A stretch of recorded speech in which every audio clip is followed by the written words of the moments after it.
Olá, Jamil, boa tarde. Jamil está entre nós hoje por telefone, mas olha, eu vou entregar. Falar que ele está entre nós, não é exatamente isso, porque eu soube que o Jamil está em Lisboa, nem me convidou para um café. Eu ia, hein? Adriana, eu vou ser sincero contigo. Nem Lisboa eu estou em Óbidos, uma cidade medieval no interior de Portugal, onde tem um dos principais festivais de literatura da língua portuguesa. É uma cidade encantadora, pequenininha. É uma espécie de flip portuguesa. Você entendeu? Ah, né? você está lançando o seu livro, está fazendo inveja boa na gente. Gente, eu tenho uma... O lançamento do livro aqui o lançamento do livro é aqui em Óbidos amanhã e depois em Lisboa na quinta-feira, mas primeiro aqui nessa cidadezinha que é uma pérola. Você sabe que eu tenho um encantamento por Portugal e conheço super pouco. Eu só conheço Lisboa e assim, quase de passagem, por 2 dias só, porque em 2010 eu estava de folga, tinha um Réveillon marcado em Lisboa e ia conhecer o interior de Portugal e teve a posse, eu fui escalada para a posse presidencial, a minha família foi e eu fiquei. Então, sempre que tem alguém em Lisboa, eu já fico com inveja boa, viu? Não é só com você, não. Mas vamos lá, Jamil. Boa sorte aí com o lançamento, que seja um sucesso. Mas vamos falar da sua pauta de hoje, que é o seguinte, gente. Existe um acompanhamento mundial sobre o combate à corrupção de vários países. Não é só aqui para olhar, botar a lupa no Brasil. E um relatório que acompanha justamente como os países estão lidando e combatendo a corrupção, colocou o Brasil numa situação, digamos, o Brasil, se fosse a tabela do Brasileirão, o Brasil caiu na tabela. O Brasil caiu nessa tabela, que é justamente essa tabela de combate à corrupção. Explica pra gente, por favor, Jamil. Adriana, é muito sério isso, porque de fato é uma tabela, como você colocou muito bem, é uma tabela de combate à corrupção, da classificação dos países, da capacidade deles de lidarem principalmente com o pagamento de subornos e subornos no exterior, ou seja, por exemplo, empresas brasileiras que eventualmente paguem subornos no exterior para garantir contratos no exterior. A gente viveu isso há poucos anos. Tudo isso faz parte da nossa história recente, com todas as revelações de empresas de construção que pagaram propinas na América Latina inteira, também em outros países do mundo, justamente para garantir contratos.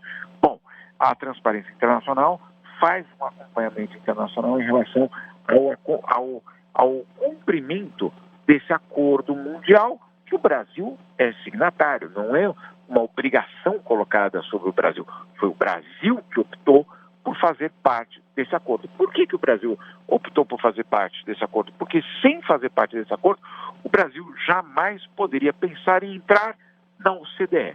OCDE, que, claro, é a entidade que o governo Bolsonaro almeja tanto fazer parte. Muito bem.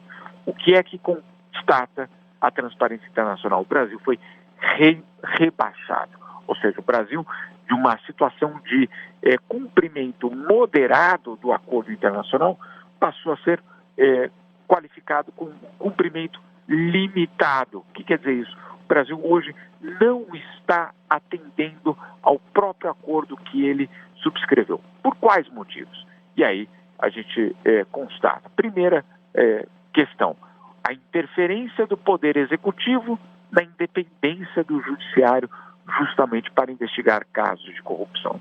Segundo ponto destacado, o Ministério Público Federal, e aí principalmente o Procurador-Geral da República, é incapaz, e aí incapaz não é no sentido de falta de capacidade, mas falta de independência, justamente para lidar com casos de corrupção. Terceiro ponto destacado pelo relatório, o desmantelamento das forças-tarefas, essas que a gente conheceu na história recente do Brasil e que foram, claro, decisivas, inclusive, para combater a corrupção. Em quarto ponto, a questão da transparência, a falta de transparência no que se refere ao ataque à corrupção.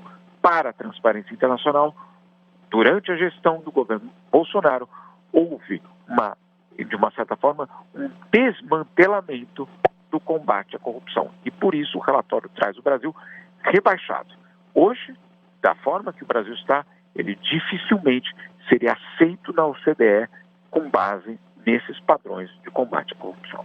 Porque esse é justamente um dos pré-requisitos que tem que ser avaliados caso o Brasil de fato, o pedido, o desejo do Brasil de fato seja avaliado para a entrada na OCDE.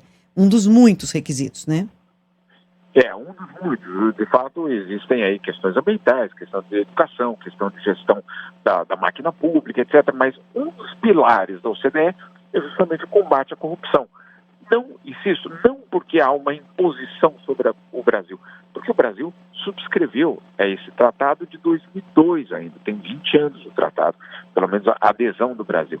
Então, o Brasil fazer parte não é uma questão, estão violando a nossa soberania. Não, foi o Brasil que optou por fazer parte. E o que constata esse relatório é que hoje o Brasil, e de fato, e essa é uma constatação também desse relatório, mostrando que ao longo dos anos, ao longo dos últimos anos, dos primeiros anos do tratado, o Brasil avançou no cumprimento dessas questões. O Brasil foi justamente cumprindo, ou pelo menos tentando cumprir cada um dos elementos.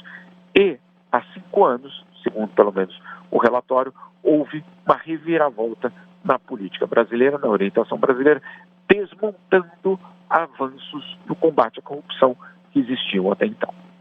É interessante essa informação que o Jamil traz, porque traz um pouco de concretude para essa informação de corrupção, o combate à corrupção, o aumento de corrupção, né? Às vezes a gente fala em dinheiro, em milhões, bilhões, isso não significa muita coisa na vida das pessoas. Mas quando a gente diz que isso representa uma barreira para entrar, por exemplo, nesse grupo da OCDE, isso traz uma concretude do impacto dessa corrupção no dia a dia, nas movimentações e na importância do país, né, Jamil? Exato, Renan, porque de fato a OCDE não é a ONU, não é a OMS, não é esse tipo de instituição. O que faz a OCDE no fundo? Ela estabelece padrões de boa administração, padrões de boa educação, né? É isso basicamente o que é hoje a OCDE, é o estabelecimento de padrões.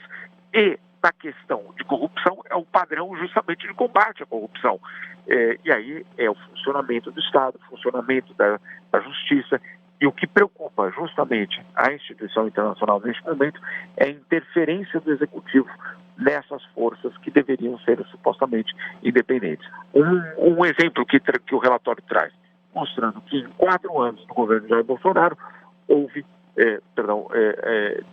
por 4 vezes, em 4 anos, o governo mudou a direção da Polícia Federal, o que, obviamente, para os olhos do mundo, é algo que, óbvio, chama atenção, porque, afinal de contas, por que é que em 4 anos você muda 4 vezes a direção da Polícia Federal?